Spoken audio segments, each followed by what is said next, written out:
Hey everyone, अभी हम देखने जा रहे हैं बीके वाला वालका रूरल मेडिकल कॉलेज का 2026-27 के लिए क्या फीस स्ट्रक्चर हो सकता है। हम इसको इसलिए देख पा रहे हैं क्योंकि ये डीम्ड नहीं हो रहा।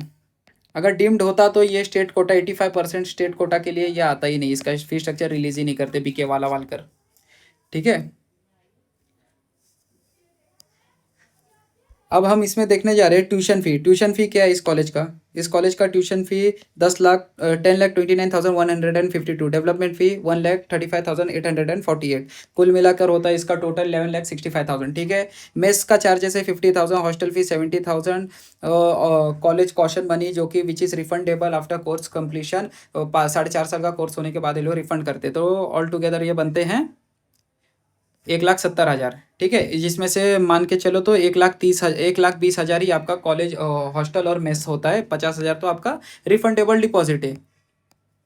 ठीक है, तो आपका टोटल फी होता है जनरल कैटेगरी के लिए 13,35,000 रुपये, और यही ईबीसी के लिए देखा जाए 8,20,000 रुपये हॉस्टल चार्जेस लेकर, और ईडब्ल्यूएस के लिए देखें तो यही 8,20,000 सेम रहता है। ईडब्ल्यूएस ईबीसी का कहीं कहीं थोड़ा सा फर्क आता है, वो होता है ओबीसी कैटेगरी के लिए, वो भी यही है, मगर ईबीसी ओबीसी ईडब्ल्यूएस के लिए। एससी कैटेगरी के लिए ना डेवलपमेंट देना है ना ट्यूशन देना है। एससी एसटी के लिए तो उनको सिर्फ हॉस्टल फी और रिफंडेबल डिपॉजिट देना है। तो क्या है, 1,70,000 रुपये, इसमें से 50,000 निकल के आ जाएंगे उनके पास, 1,20,000 रुपये उनका पर ईयर जाएगा हॉस्टल फी।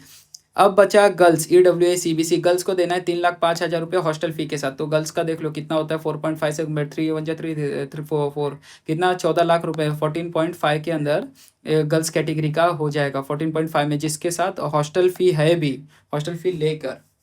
ठीक है, 14,00,000 रुपये में गर्ल्स एमबीबीएस कर सकती है। अब ये एनआरआई देख लो, और अगेंस्ट एनआरआई के बेस पे और कोई लेता है तो क्या फी स्ट्रक्चर रहेगा वो देख लो आप। ठीक है, यही इसका 2026 पे 27 का बीके वाला वालकर का फी स्ट्रक्चर है।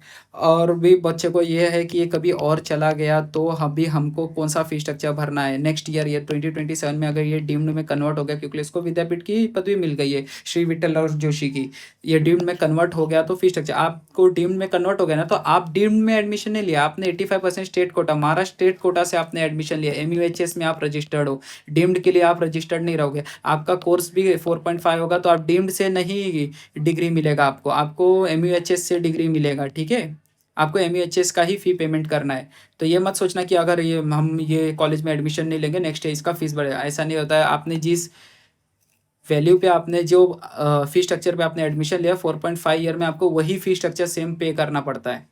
ठीक है, थैंक यू।